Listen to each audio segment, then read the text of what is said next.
thank you for coming to our first ORCID Community of Practice for 2025. Now, if this is your first time attending, don't worry, we shall explain everything shortly. And if you have attended it before, then you know how much fun these sessions can be. Now, the community of call practice is quite similar to the community calls we've had in the past. We have a few quick presentations, and then it is open to questions. The questions can be based off the presentations you've just heard, or it could be anything with regards to orchids, persistent identifiers, or things happening in Australia, New Zealand, that sort of stuff. In the past, we've also had attendees on these calls connect and collaborate with each other after the call when they found out they were addressing similar sort of issues. But first things first, I would like to acknowledge the traditional owners of the land where we've gathered today to exchange and share knowledge. I'm coming to you from the lands of the Yagara and Turrbal people in Mianj, and I would like to pay my respects to their elders, past and present, and extend that respect to all Aboriginal and Torres Strait Islander peoples. You're very welcome to acknowledge and include the land from where you're joining us in the chat window. Now, before we get started, just a few housekeeping rules to go through. Please ensure that your mics are muted when the presentations are in progress. Secondly, this session is being recorded. So if you would like to switch off your camera, please do so. Then we will be answering all questions after our last speaker has finished presenting. However, during the presentations, you may have questions that you would like to ask. Please put them down in the chat window, and once all the presentations are done, we'll start answering them. Once again, for those of you who have just joined, welcome. Those of you who don't know me, my name is Melroy, and I am the PIDs Community and Engagement Lead at the AAF. And among one of the many things I do is look after the Australian ORCID Consortium and its members.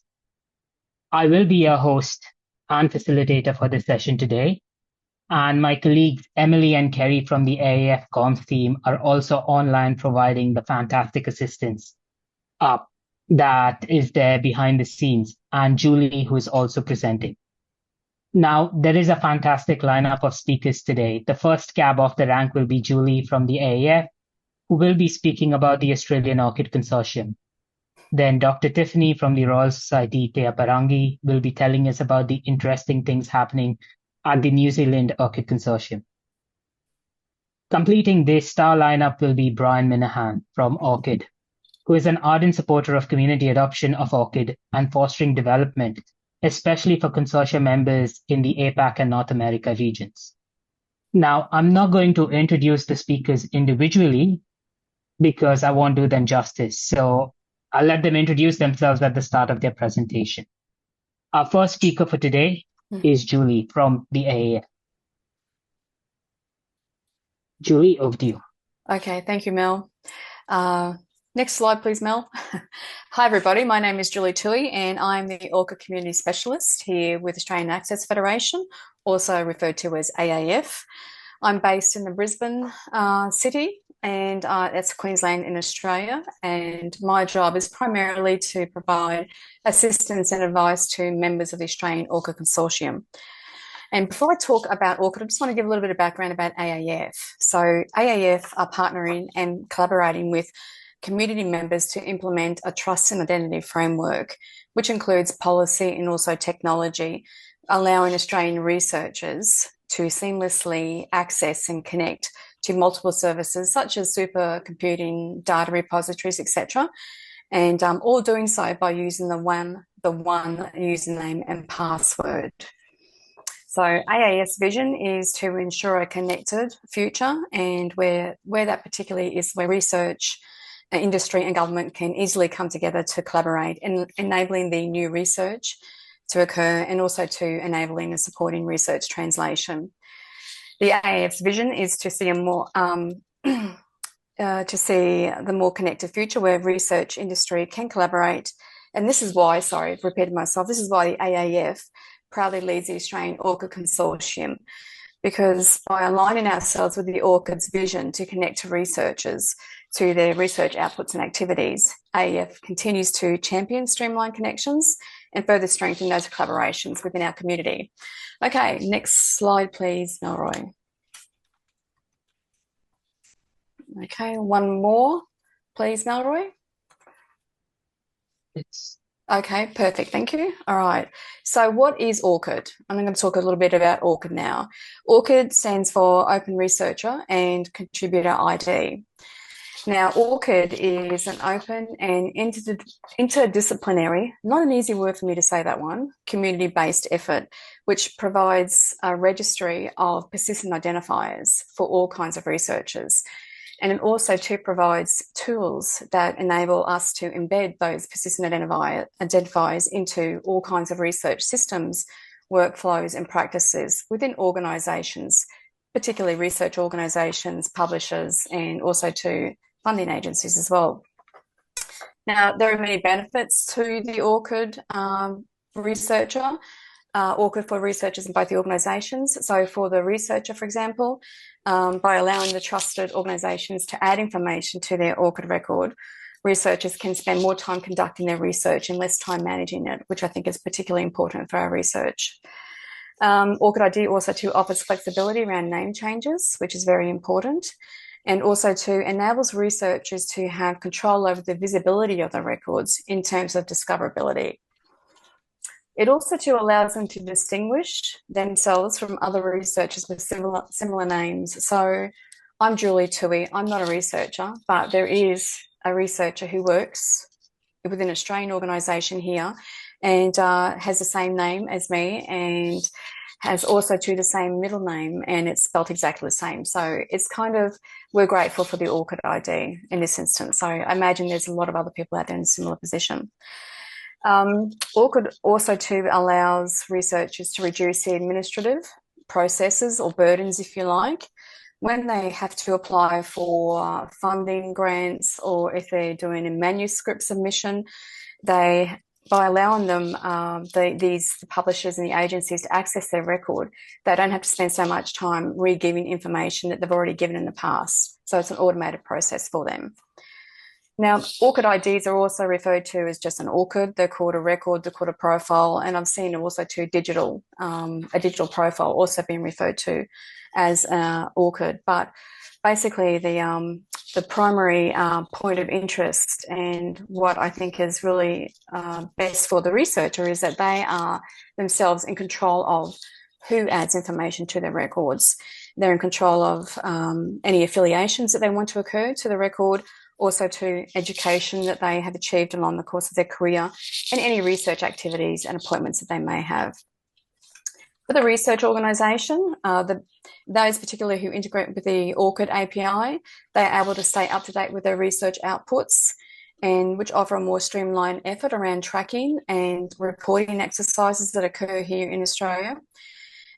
This effectively reduces administrative processes. And so ORCID also too offers research organisations improved research identification, streamlines the data entry, and also too helps increase discoverability of their research output. So next slide, please, Mel. Thank you. So as mentioned previously, AAF leads the Australian ORCID Consortium. The consortium is guided and advised by the ORCID Steering Committee, which is chaired independently by a very experienced person who has spent a lot of time in the research sector, both nationally and internationally. The ORCID Steering Committee is made up of, it has representatives from different areas across the research landscape, and representatives are from ARC, NHMRC. Forgive me, there's a lot of acronyms coming out of my mouth, so if you're not too sure what they mean, please put something in chat. We also do have a representation from ARDC, from ARMS, from COOL and CORDIT, and also to University of Australia's DVC research. So there is quite a lot of representation there and helping us guide our way. So as the consortium leads, our roles and responsibilities to ensure that we align ourselves to the ORCID strategy, which is Brian, and also to providing the administrative and also to technical support to our members here in Australia. We also to spend time developing resources and communicating and engaging with our community. So that communication might look like newsletters, it might look like surveys, it might look like focus groups, or it could look like the COP that we're doing here today with you online. So the Australian ORCID Consortium was established in 2016, and 2018 ARC announced that it was going to use API or the ORCID as part of its grant process application. So from then we went from 40 up to 44 members from across the country. So you can see here as a breakdown on the screen for you. We have 2 funding agencies, ARC and NHMRC. Research organisations include CSIRO, ANSTO, and also Australian Research Data Commons. We also too have the Queensland Government as a member, and as you can see, a lot of universities represented across all of Australia. Excuse me. Next slide, please, Mel. Okay, so this slide just gives us a little bit of information about the ORCID integrations and how that looks for our members. So with the consortium itself, we have the 43 active integrations. By active integrations, I mean that the integrations have communicated with at least once with the ORCID registry in the last 12 months. We also too have connected nearly 200,000 ORCID IDs to the ORCID registry via integrations. So on the right-hand side, we can see a display of what types of integrations are occurring for a majority of our members. We do have bespoke and custom, but we also too can see a large representation of symplectic elements and pure, but then also to the other vendors such as DSpace, ePrints, Esploro. There's quite a few there. So next slide, please, Mel. Okay. I just wanted to talk a little bit about the benefits of becoming an ORCID Consortium member. It really does help to lower the barrier to entry, and so it's a lot more accessible in terms of membership fees for our community. There are different levels of memberships that can occur when you join the consortium. So, for example, if you were to join the premium level, then you are offered rather membership at a heavily reduced cost, over 50%, which is fabulous. So with that saving in mind, and since 2016, AAF and the Australian ORCID Consortium rather have helped to save over nearly $6 million worth of membership costs. The other benefit of being a part of the consortium is that you are with like-minded people. So on the call today, we have a lot of different people in different roles from different organisations around Australia and New Zealand. And we are all here together because we were talking about that one common ground, which is ORCID, and how best that we can use that. And also to being part of the consortium means that you have access to in-country, I suppose, support, both technical and advisory from AAF. So that is the next slide, please, Mel.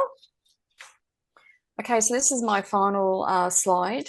Basically, it's a quick reminder here that we have been and we are going to continue delivering drop-in sessions for both ORCID and PID related questions. So if you have time and would like to book a one-on-one with either myself or Mel, please do so. Emily is going to put a link in the chat for you to register. But yeah, we would love to see you on the other side, and happy to answer any questions, by the way. Doesn't have to be a long list, but yeah, very informal, very casual environment for you. So I think that is it from me. So Melroy, I'm going to hand back to you. Thank you. Thank you for that, Julie. Now, our next presenter, Dr. Tifany, I'm going to hand it over to you, and Tifany will take it from here. Thank you. I will quickly share my slides. There we go. All right. Hello, everyone. My name is Tifany, and I'm the New Zealand ORCID lead based at the Royal Society Te Apārangi in Wellington, New Zealand. And I'm here today to talk to you about the New Zealand Consortium and talk a little bit about the New Zealand ORCID Hub, which is our tool, which we are incredibly proud of. So the New Zealand ORCID Consortium is managed by the Royal Society Te Apārangi.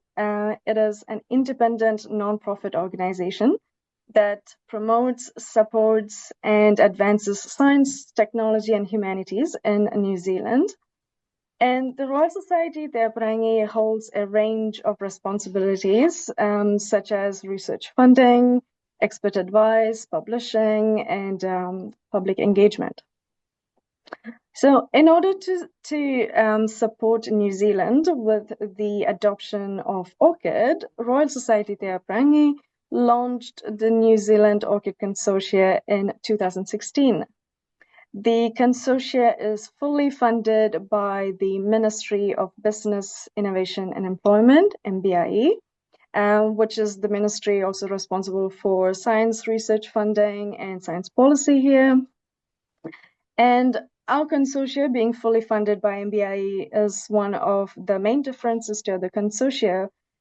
The funding is for the running of the whole consortia, as well as it funds the ORCID membership fees, which we are incredibly grateful for. And the funding is going to be till 2029. So the consortia is here to provide technical support to consortia members and to help them with new ORCID integrations, to help them write into ORCID records and manage the New Zealand ORCID Hub, which I will talk to you a little bit about soon. This map here shows all our current member organizations. We have 45 members spread all over New Zealand. We are very happy with how well represented our science and research system is in New Zealand. We have members from universities, our Crown Research Institutes, which are the public research organizations similar to your the CSIRO over there. And we have government departments, independent and smaller organizations, institutes of technology and polytechnics, and so on. So all the different organizations have different needs, and we are here to help them make use of the ORCID membership as well as we can. So on to some ORCID statistics in New Zealand as of April 2025. These stats have been taken from the ORCID member portal. As mentioned, we have 45 consortia members, out of which we have 36 members with active integrations, which means integrations which have updated at least one record. This graph here showing the unique IDs connected per year shows an exponential rise. Shows an exponential rise of IDs in 2016, 2017 when the consortia started, and then remains stable since 2019. Our consortium also writes a lot of works. 37,945 total works have been added, which amounts to 27.6% increase since last year. And we have 5,133 total funding items added, which accounts to 18.7% increase from last year. We are very proud of our funding items. The Royal Society Te Apārangi and MBIE write a lot of funding information to the ORCID records, and that's amazing. So in terms of users, we have users with New Zealand biography in their record. We have 11,944. 30,906 users have affiliation based in New Zealand, and 35,511 users have .nz email addresses linked to their records, which amounts to 85% of public researchers in New Zealand. So what we can take from all of this is that New Zealand has a great uptake of ORCID, and it has been quite stable. Our consortium uses multiple integrations. Majority of the universities have symbolic elements.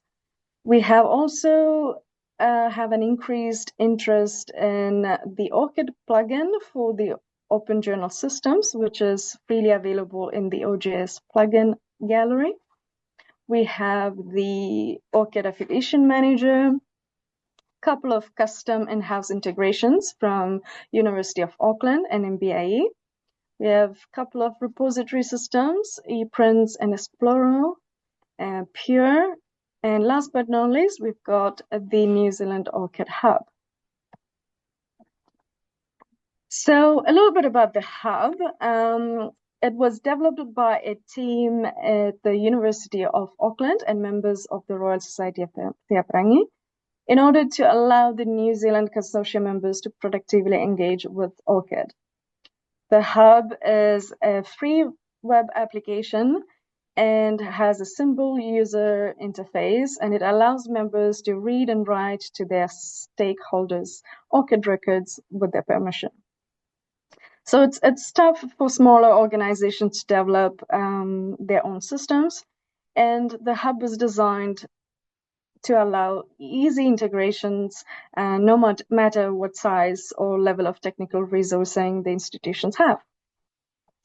It is also recognized as one of the ORCID's certified service providers, which allows a trustworthy integration. And it was amazing to see that the April newsletter had ORCID Hub as the spotlight in it. You can also log into the hub either using your ORCID credentials or the Toohey ID, which is Toohey is our version of AAF, the New Zealand Federated Identity Service. And the ORCID Hub also gives you some analytics or insights as well. So this is a screenshot of my ORCID Hub webpage. It is slightly different from the tabs look a little different from the Hub technical contact or admins. The ORCID Hub needs one technical contact per member organization to get the API credentials from ORCID. And the hub administrators can use the hub to read from or write information to their stakeholders' records with their permission. So the hub can write all the possible data types that ORCID has available. It has affiliations, funding, works, peer reviews, and so on. And under affiliations, we have also employment, education, distinctions, services, etc. And distinctions is one of the affiliations that Royal Society the Apārangi writes a lot, because we grant several awards and the Prime Minister Science Prizes here. And in the hub, if you navigate through to works, you can see a drop-down option with all the works available where you can select the one you would like to write. So earlier this year, as you might all know, ORCID released a new set of work types to support a range of humanities and art contributions, which is amazing. So we really wanted to make sure that everyone in New Zealand also has the ability to use the ORCID Hub to write the newly introduced work types. So last month, we updated the New Zealand ORCID Hub to make sure that all these new work types are also available for the New Zealand Consortium to use. Now, I'll quickly go through how to write onto ORCID records. There's 4 methods to write onto a record. The first one is a user invitation. This method invites one individual at a time, so it is very useful for smaller members. Secondly, we have the use of the New Zealand Federated Identity Service, Toohey. So if you log into your ORCID Hub using a Toohey login, it will automatically write a very simple affiliation for you onto your record, which we call vanilla affiliation because of how just a simple affiliation. And thirdly, we have the New Zealand ORCID Hub has its own API. So this allows automation of everything a hub administrator can do. Hugely beneficial for larger organizations with more IT capacity to set this up. And lastly, the most common method used is uploading files, JSON files or CSV files. This allows batch processing of large number of stakeholder information with their permission. So here we have an example of a CSV file. Our website has templates or sample files that can be downloaded, and all you need to do is fill in the information correctly and then upload it to the hub. So the idea being no extra technical knowledge required, a very simple process to do. And if you have complex data, then you can also use JSON files. So here are a few examples of our writings to the ORCID records. As mentioned before, Royal Society the Apārangi writes the Prime Minister Science Prizes. So this record here is an example of that. Here we have an example of an affiliation written to the ORCID record. And here is an example of funding with more details written onto an ORCID record. I'd like to end with our plans for the coming year. We would love to increase ORCID activity within the consortium, especially within inactive members. We would like to increase the number of on-site visits to the consortium member organizations, which is great to connect with them better and support them better. And lastly, we would like to invite the Pacific institutions to join the consortium, which will enhance collaboration. So in summary, the New Zealand ORCID Consortium has grown remarkably since it started in 2016 and is now in a stable place.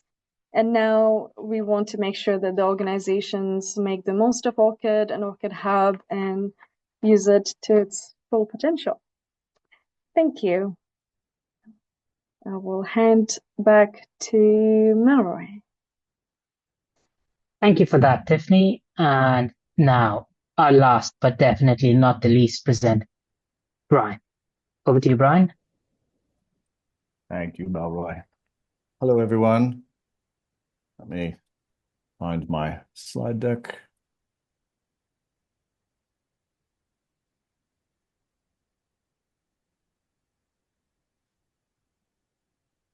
All right. Can you see that? Yeah, okay. Okay, hello, everyone. I'm Brian Minihan. I'm the engagement lead for Australia, New Zealand. I'm talking to you today from a very rainy big island of Hawaii. And before 3 years ago, I was based in Hong Kong. So I think that's where I might have met some of you before from those days, but very pleased to have so many people on this community of practice call. So I'm just going to share like the latest off the press of what's going through our heads at ORCID. And thank you, Julie and Tifany, for going through a lot of the statistics for ANZ. That's really great. Australia and New Zealand are some of our most active ORCID consortia in the world. So good to see the good work that everyone's doing. I'm just going to talk about really 4 things. Some things we're thinking of for the upcoming year, a reminder about our Global Participation Fund, and some news about a pilot project and about a tool that I think came out in a blog, but it's still kind of early days. And so I'm just going to share a bit of information about what that does and what we hope that does for you all. All right. Right. Thank you, Tifany, for mentioning the new work types. I did not include that in my presentation, but I'd like to say I am presenting at an Open Repositories conference in the US in about a month or so. And it's specifically about those new work types and metadata. So if you have any stories that you know of from your member integrations or your researchers, please do share those with Julie, Melroy, Tifany, or myself. I'd be curious to hear. Alrighty. So Australia and New Zealand are one of 29 ORCID consortia globally. And the number of organizations is getting quite close to 1,500. Just for your frame of reference, I think it's 78% of ORCID member institutions are part of a consortia. So it's definitely the most active and the largest community that ORCID supports. You can always keep an eye on this type of statistics at that URL down the bottom. It is dynamic, and sometimes it takes a bit to refresh, but it does a lot of updating from our registry to the webpage. Just want to share, we have some new board members. This is a photo from their meeting in Munich. On the left, you might recognize Heath Marks of the Australian Access Federation there. And yeah, so these are new members who just joined our board in 2025. Right. Here is what we are hoping to do for researchers. One thing I always liked about ORCID before I joined, I was a scholarly communications librarian in Hong Kong before joining ORCID, is that it hopefully enables the full picture of a researcher's activities to appear. So rather than just a list of publications and maybe some citation metrics, the researcher has the capability to have peer review, funding, all the service in various scholarly associations, all those things that that researchers do. That is a bit more than a publication. So I'm trying to think of ways to build on that. One thing surprisingly that we've learned from feedback is that these sort of suggestions or pop-ups when people log into their ORCID record, researchers actually like those. I would have thought that would be annoying, but apparently the feedback is that it's quite popular, and so we're trying to think of new ways to kind of prompt researchers to make better use of their ORCID records. And of course, if you don't want that, you can just close it and do what you're doing in your record anyway. So, and part of that is to help researchers to engage researchers and let them know the possibilities there. Right. So for member institutions, I'm going to talk a bit more about this. We're hoping to improve the bulk data access. I'll talk more about that in a moment. The user provisioning, I'm not actually sure about that because that's a bit of a new direction for us, but there's some talk of possibly having ORCID profile be embedded in that. Our support documentation is often a little bit unwieldy. Even for myself, I often have to Google things. So that's one thing we're working on. And finally, to help highlight the great work that New Zealand and Australia ORCID Consortia do, and to share that with other global consortia and global researchers on a global scale. Okay, I our Global Participation Fund has just opened this round. I just want to highlight for this community in particular because there are two types of grants. The community development and outreach ones are specifically meant to increase global participation to countries that are ranked as lower middle income or lower income by World Bank classification. And quite a number of Pacific Islands fall into that. And perhaps Papua New Guinea. I haven't looked lately, but this is one reason why I want to highlight this. If you work with researchers or nonprofits in the South Pacific, you may want to consider submitting a proposal. If your organization has work on technical integrations that would benefit globally, then that is the criteria for the technical integration. So I'm just putting here a couple of examples of last year's awardees. So we had two systems, a repository and data from North America, and then some outreach specifically related to ORCID and increasing ORCID awareness in South Asia, East Africa, and Central Asia. So that was Kazakhstan, Uganda, and India specifically. All right. Okay, we have an idea for increasing researchers connecting to their member institutions, and so we're having a pilot exercise and looking for volunteers. So what's this about? I don't know if you've noticed it's certainly seems to be persistent. Maybe that's because people change jobs and all of this. Quite a number of researchers have ORCID records, and they work at universities, but they haven't quite made the connection to their uni.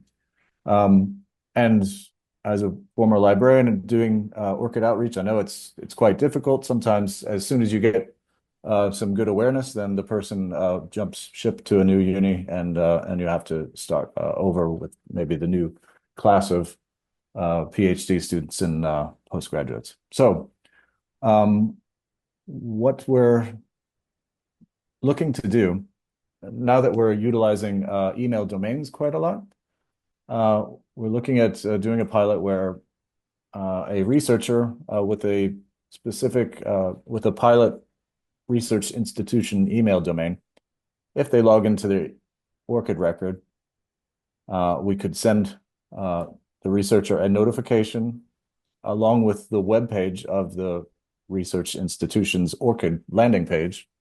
So, say, for example, University of Auckland's Elements site or something like that. And this would be a way to possibly prompt researchers to connect via their home institution.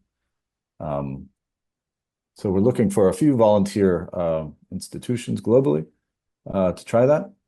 Oh, right, this is a bit more informative, sorry. So what do we need to have this? We need a member who adds affiliations and maybe is looking to increase that number. And then they also have an existing web page that's pretty well populated with clear instructions and a button to kind of prompt the authentication process. And we will be able to, maybe see if that researcher had not received a notification in the past. Okay, so this is just a kind of a draft. I don't know if this is how it will look when it goes out, but this is maybe some text that possibly could be passed along to the researcher. And as I said, Julie, Melroy, and Tifany, we've talked with them about it, and so they, along with the other global consortia, are kind of seeing if any member institutions are interested. Really what it is kind of, do you have all these things and have the capacity to kind of test and see what the outcome is, what your researchers think. Is this worth pursuing? And that would be great. Kind of similar to Australia's help when we came out with the affiliation manager. Several Australian unis were very good pilot testers for that tool. Okay, and last. You may have heard of the ORCID public data file. We release it during Open Access Week every October.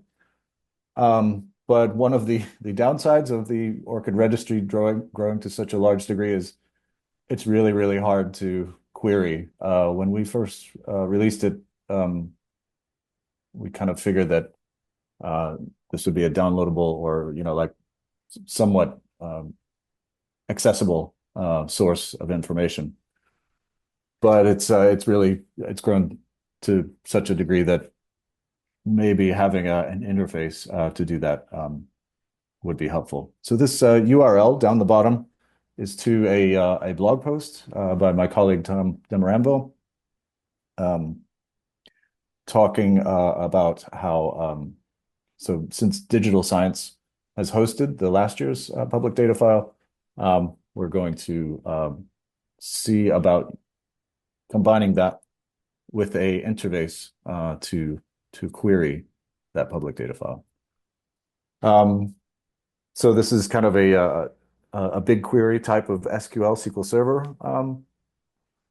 search, and here's a screenshot of possible fields that one might use. And I'm just going to give you a few examples of some possible queries that we're thinking might be useful to people. So this, if you had a particular university, then had that organization ID, their ROR ID, and then a number of other criteria. So affiliation equals employment, and then specifically looking for funding awards within those ORCID records, this would be the result. Another one possibility would be the works of researchers with an employment affiliation. And finally, I think the real